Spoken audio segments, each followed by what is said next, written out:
Well, good day to you. It's Joel with The King Country, dropping in to let you know that our brand new film, Unsung Hero, is in theaters now. It's Luke here. We've teamed up with the creators of Jesus Revolution to bring you this adventure of a lifetime. It's a powerful, true story about a family uniting, growing in their faith, and facing the impossible together. In theaters now, unsunghero.movie for more information. Rated PG. Parental guidance suggested.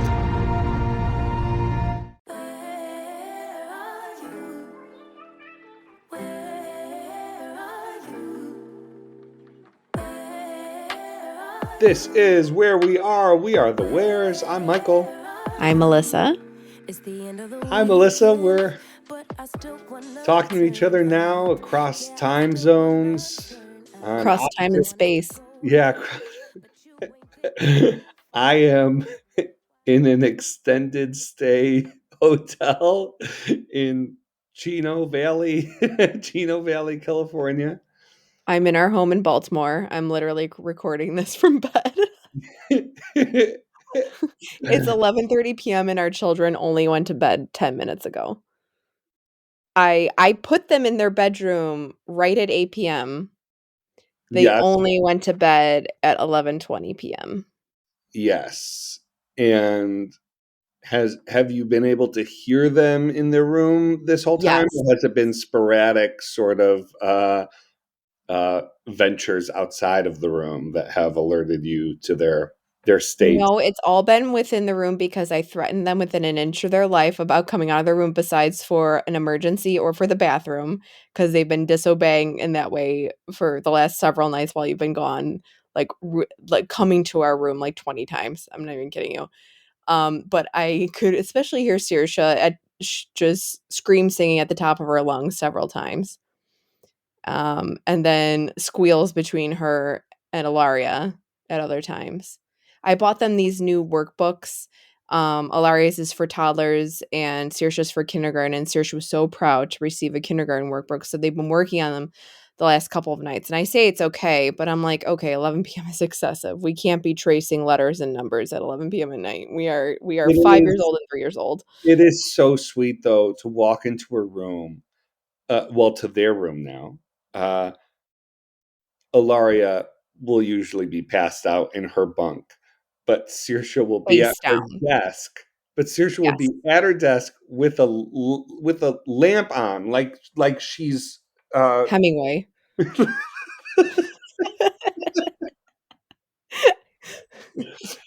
And she'll just like look up and be like, "I'm making a lot of progress." And I'm like, she'll be like, "I'm doing my work," and I'll be like, "Yeah, I'm doing my work." Okay, clearly we work too much in front of you if this is what you are doing all the time. But no, yeah, most of the time Ilaria falls asleep around 10 and Saoirse's up for a good hour afterwards. But tonight they're both up because usually I'll walk in there. Saoirse will be working because we just put them together in a room. They're now sharing a room and they have bunk beds. And I just bought them desks a couple weeks ago. My dad put them together and, bolted them to the wall. So now they each have a desk and it's so cute. But Ilaria is always face planted in the bed, facing the completely wrong direction, horizontal to the vertical part of the bed. And Saoirse's like, tinkering away. Oh, speaking of, just to do a housekeeping item, literally a housekeeping item, the night before I left when I was putting Saoirse to bed, that bed is getting a little creaky. If you could take a screwdriver and just tighten up some of the screws, I'm just a little worried about it. Okay, this is turning into a FaceTime call. It is. Second thing, which is not a housekeeping item, but I did I got something you said sparked in me an idea for what could be a big viral hit, which is that someone needs to do a millennial reboot of the song "Since You've Been Gone." You said something about like, I can't get them to go to bed. I haven't gotten them to go to bed before 11 since you've been gone. And I think like a millennial mom version of "Since You've Been Gone" what's the lyric? I couldn't sleep for the first First time, or time. yeah. I think I'm that so moving on. Yeah, yeah. Thanks to yeah. you. This How could I get what I want. this could be something. So I think yeah, we Yeah, need to every work, parent we need to work. everywhere who usually co-parents, the spouse is gone, the other parent's gone, whatever. Oh yeah, it becomes like that feral scene in Mean Girls where everybody's fighting and Regina George is overlooking everybody. It's like it just becomes a zoo. Anyways, You're making it. what else is we have not You're been making able it. to. What'd you say? I said you're making it. We're making it. We're surviving. I don't know about thriving, but we're surviving. uh, But it's been several weeks since we had a Sunday episode, so really happy to be back. We missed you all. There's been a bunch of things that have happened over the last few weeks. Michael, you've been not just around the United States, you've been around the UK. You had a yes, UK book tour. which was great. You were able to join me for most of it, Mhm. and I was at the House of Lords. Uh, I spoke at St. Margaret's Church, which is a church I've always loved, and can't believe I got to speak there. And so grateful for Westminster Abbey and Theos that hosted the event, uh, and the sweet Golden Eagle podium that I spoke at. That was awesome. Yeah, the church is 1,000 years old, basically. 10 years ago, you saw that church for the very first time because it has a sweet clock on the front of My it outside. favorite, my absolute favorite. And you said to me, "I want to speak at that church someday." And when we got to the UK, you didn't realize that St. Margaret's was that church, and you were quite speechless that your career has taken you to the point where you said you wanted to speak somewhere, and all of a sudden 10 years later, by the grace of God, you are giving a lecture there. It was awesome. Joy thought that I should see if we could get a Golden Eagle podium for like the office. I mean, we don't have an office, but she was speaking metaphorically, I think and I do think CCPL, it the was Center for awesome. Christianity and Public Life, your annual summit Yes, should everyone needs to speak from the Golden Eagle. yes.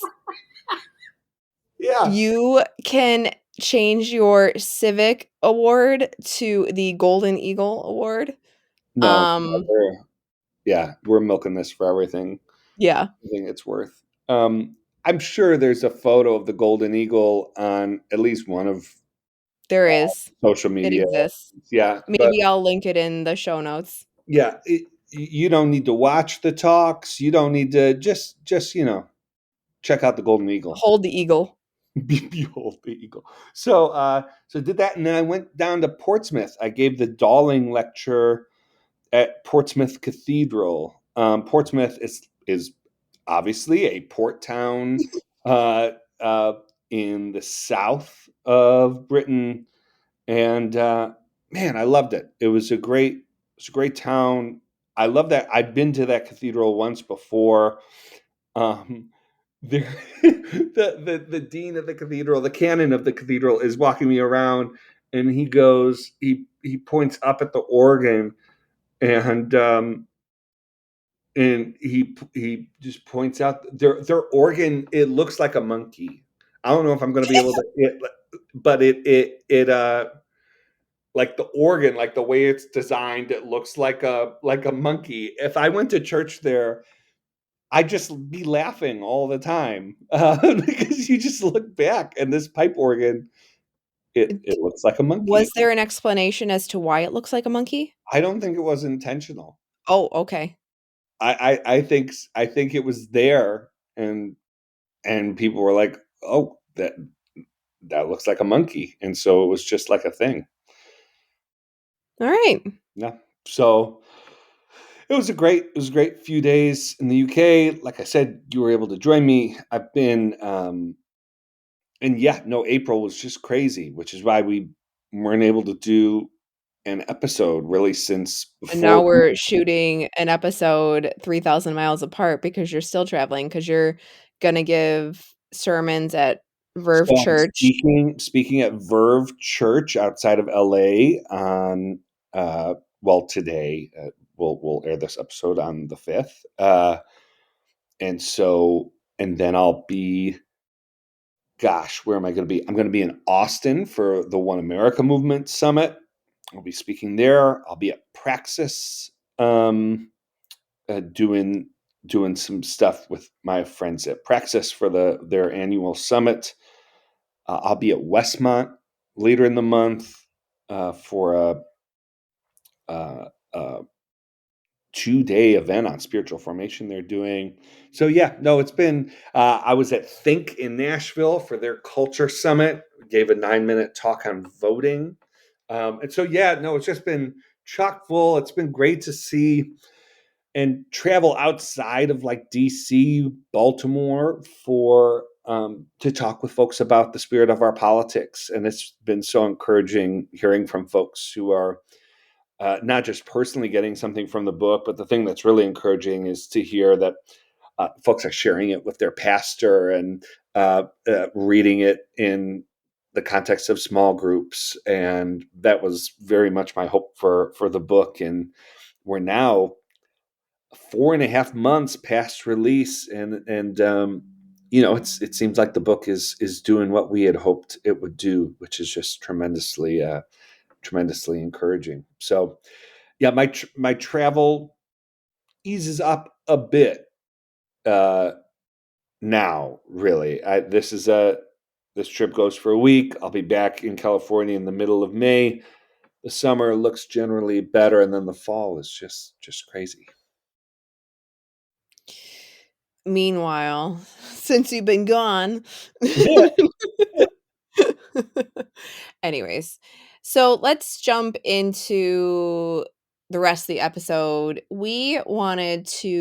So back in November of 2023, so several months ago now, in episode 89, there was some polling that came out that was a bit troubling for the Biden campaign, and there were other things sort of going on. So we did an episode basically asking, is the Biden campaign in trouble? At that point, 1 year out from the general election, we said, well, some of these things, yep, not great for the Biden campaign. But, let's not worry. Polling that far out is, at best, maybe taking a slight temperature, that kind of thing.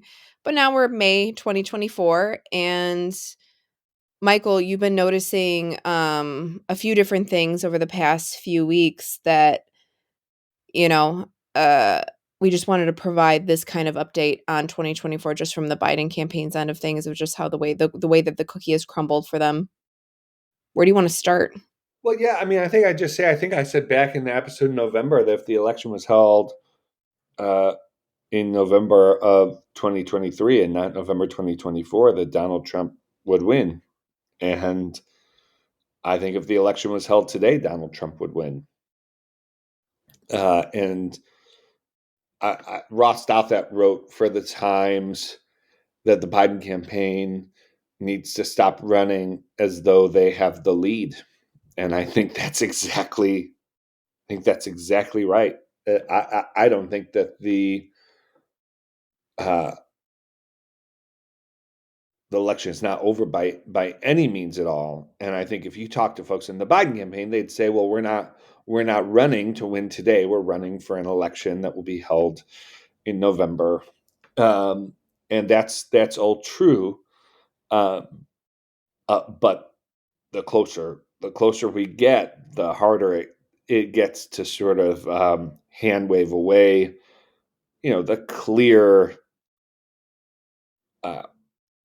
clear trend and testimony of the polling data, which is that um, I think out of the last 10 polls, Biden is up in one, and that's within the margin of error.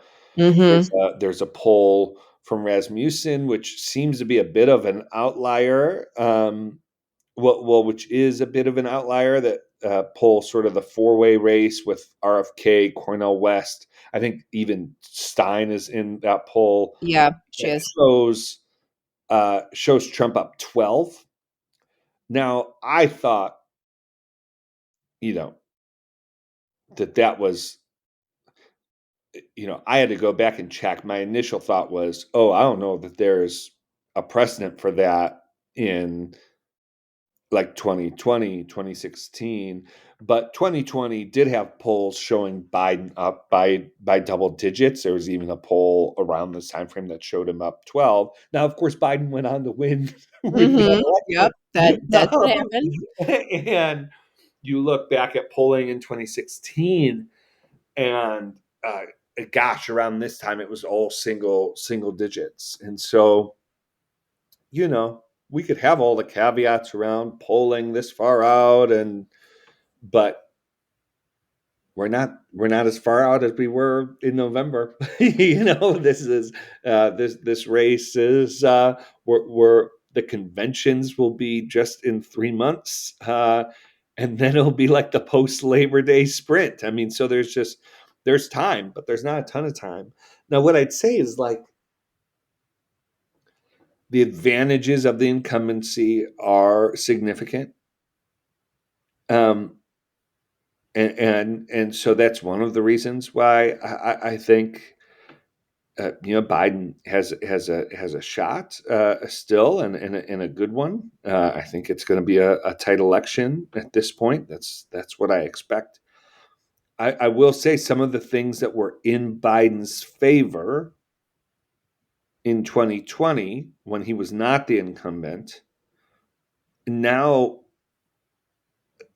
go directly against him in 2024, and in some ways, especially so because of the kind of candidate he is. And so,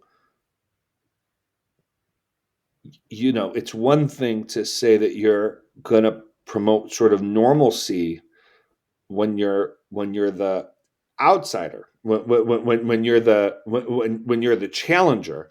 It's another thing to for that to be what you promise, and then have to preside over a a country and events that are completely outside of your control. And so, just whatever happens uh, uh, is going to be laid at your feet. Uh,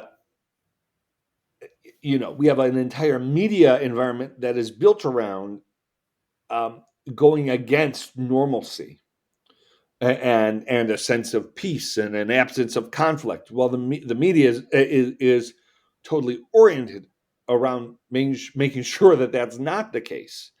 And so it's hard when you're the one in charge to sort of uh, maintain that profile. Then the other thing, um, I do think that the protests, I do think this the conflict we're seeing around the world and Israel and Ukraine goes against Biden. I think it makes it. I think it makes it really. They're going to have to.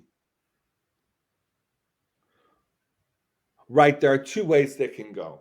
Uh, what they'll have to do is make the case to voters that these are complex times and they require a steady presence uh, at in the Oval Office.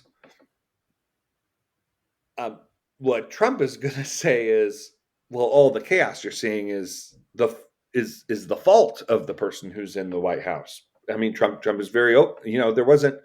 We didn't have wars in the Middle East when I was. We didn't have wars uh, when I was in Israel when I was president. Uh, and so I am some of the key messages that led Biden to be successful in 2020 are going to be less potent and in some ways potentially work against him in 2024. Yeah, I mean, with the specific cocktail of what's going on right now, um, a lot of it's national security, that kind of thing, because of foreign affairs. But it's just there's just some there the it's interesting to me that as time goes on and the tech revolution continues to churn, that a lot of like the older mainstays when it comes to politics and the way that people vote, the way that people think, the way that a lot of these things work, that it's almost like a textbook that, with national security voting, it's supposed to go a certain way where you want that stability, you want somebody who you feel like knows what they're doing, a strong hand, experience, um, somebody who the other world leaders like, that kind of thing, somebody who, the troops feel, good about in terms of that person being the commander in chief, so on and so forth. But um with the fact that TikTok has just sort of risen since 2020, and how people are getting their news and information is becoming more stratified than it did in the past. I mean, we do have numbers that like local news still continues to be strong, even amongst the youngest generation, but a lot more people are getting their news from social media than ever, especially TikTok. And so, at a time where domestic and international stuff, where it's always been sort of push into national security, you'll hear people talk about the security moms. And of course, I think that the campaign will be working on the security mom aspect of all of this, when it comes down to messaging and some of the stuff that we'll probably see over the next few months. Some of the more traditional avenues to take when you're running as an incumbent, when you're running during several foreign policy crises, that kind of thing. Um, is that domestically, everything feels so chaotic constantly, and the sort of, again, what you were saying, the media environment for the past like 20 years has just built up this thing of having to thrive on, needing to thrive on the chaos in order to, make profits, meet bottom lines, like that sort of thing, to get all the clicks that they need to get. So, like, all of those things combined mean that the domestic stuff, when it just constantly feels like it's in chaos, it's very hard to calm people down, to reassure them on national security that things are in order, things are in control. The United States, has the ability to basically play puppeteer, as it has in the past, as sort of the lone superpower for a very long time, that kind of thing, especially since, post World War II, that it obviously makes the calculus behind a campaign and the messaging and all that kind of stuff that much harder. Um, and, like, the protests and the way that they're being covered on social media has been very troubling to watch on my end. I've actually stopped, looking at a lot of like protest stuff going around on Twitter, because I was just realizing that the algorithm was trying to guess where I was standing on things. So it was feeding me all kinds of viewpoints. And I thought to myself, oh, I'm glad that I'm sticking with reputable news outlets on just, these encampments across universities across the US, because if you want to go searching for just, these posts and these diatribes and like the imagery and like clips from certain, protesters and or, students trying to get through their campus, like, you can find whatever you want to find based on what the algorithm thinks that you believe. And so, uh I have found that to be uh, pretty insidious right now when it comes to protest coverage, and so I have been sticking to mostly mainstream media outlets for just checking in on what's going on in general. But that's just one example of like just the sort of chaos that I think that people feel. Um, the only other thing that I would just say is that for the Biden campaign as well, the inflation report of this past month in March was not good in terms of inflation, like the main measure that the Fed uses to make a lot of like puts a lot of stock into their decision making, ticked up by 0.2%, when it was thought that it would either be steady from February or that it should have ticked down a little bit.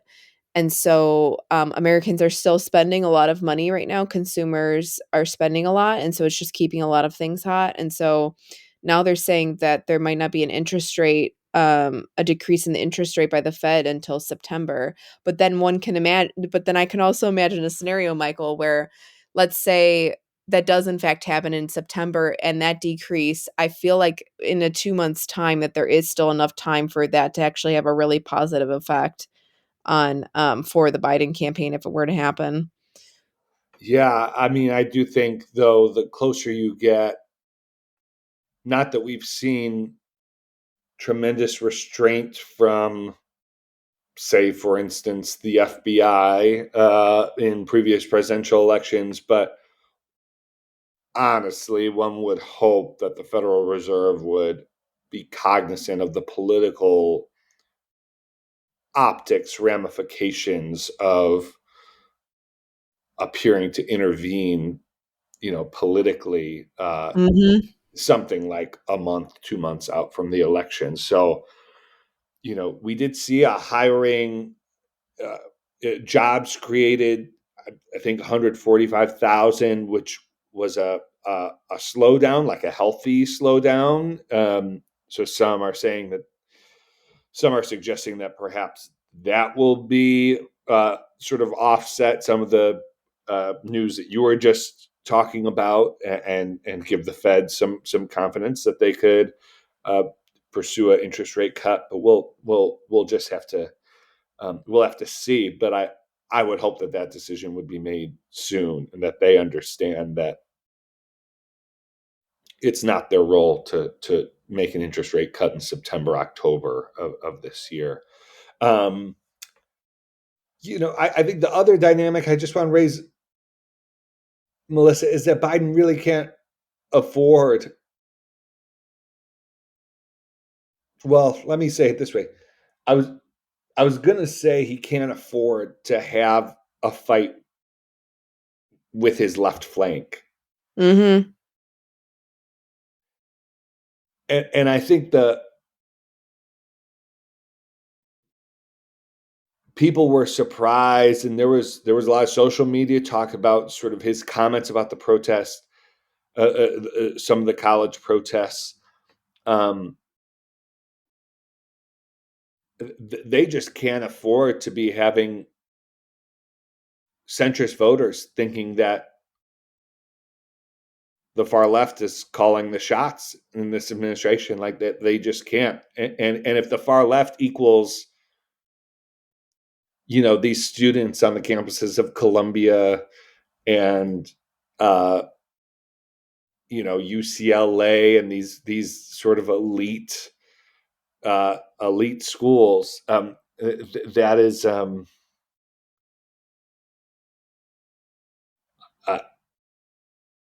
they can't afford for, to be seeking to quiet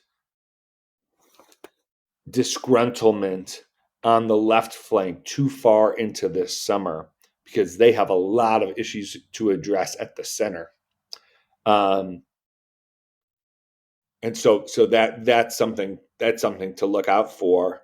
And now, of course, what I've been watching some of this stuff play out, and I've started to wonder if some of the groups on the left have just decided that Trump is going to win, and that Hmm. and that they this is a time to push their agenda and try to uh, gain even more influence, sort of as the opposition to an eventual Trump presidency. Now, clearly, that's not the case for some of the, you know, I think AOC, Bernie Sanders, they're all like being helpful to Biden, like very vocally, for the most part. Um, I just wonder about some of these advocacy groups, if there's a calculation going on here, um, which is which is not to say that there isn't also just very earnest, sort of sincere disagreement, especially over Gaza, but also some other policy issues. But the Biden campaign, they have a real fight on their hands. The last thing I'll say, Melissa, and we talked about this before we started recording. Uh, the last 2 weeks have just been another reminder that people who are waiting for Trump's, the indictments, the legal stuff, to we've seen Trump having to sit in court day after day over these last couple of weeks, getting scolded by the judge. All these. I mean, it's been probably more than at any other time. Trump's legal issues have been in front of voters, and I'm not picking up a negative effect for Trump at this point. Maybe it's just waiting to be like factored in. Sometimes like events take a while to sort of show up in the polling, but it's hard to find evidence that uh, Trump's legal issues are going to be a huge factor in these elections. And I think the case that they won't be gets stronger with every escalation in the court proceedings, not having, a significant effect. Yeah, I mean, it also does not help the Biden team that a good part,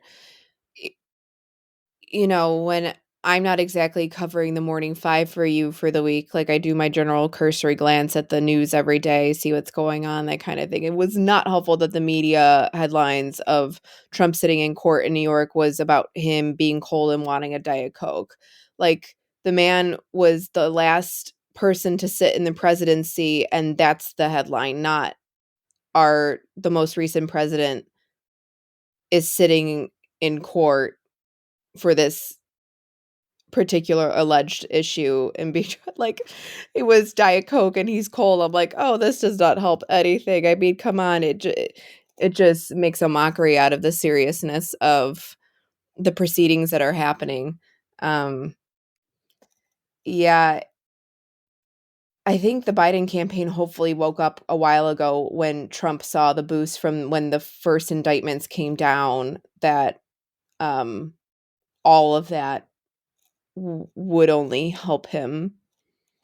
And we've already got evidence that once the trials actually start, because one has, that it still does not knock him down in pretty much any kind of way. And so, yeah, no, the fight that they have on their hands is pretty profound, especially for an incumbent. And especially because one or the other, just lastly on Gaza protests, the humanitarian situation, all that, the hostage, what all of it is, that it happened October 7th.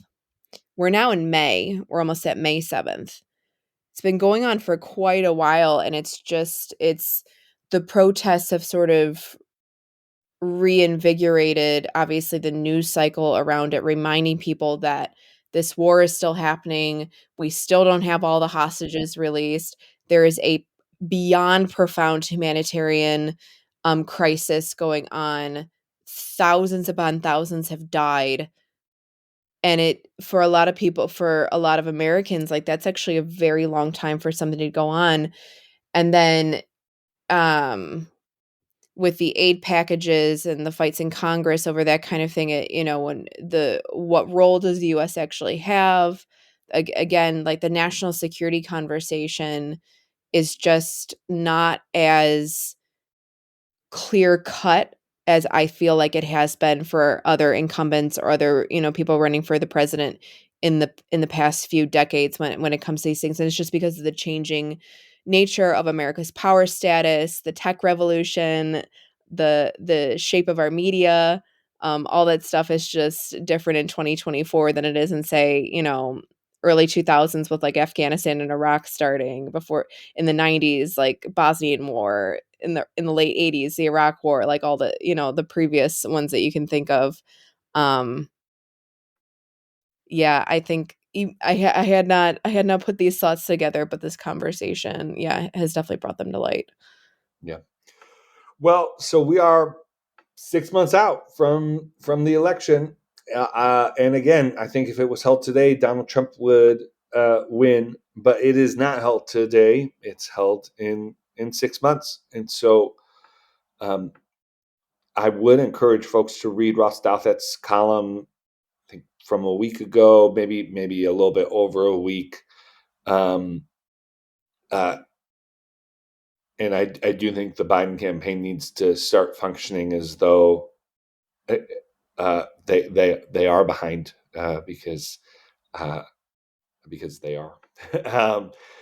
All right, with that, let's end this episode. Thank you so much for listening. We're glad to be back with you, and we'll have another episode for you next week. You're listening to Where We Are.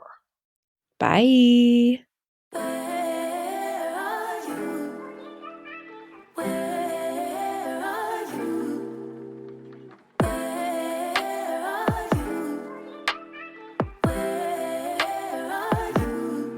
It's the end of the weekend, but I still wanna turn up.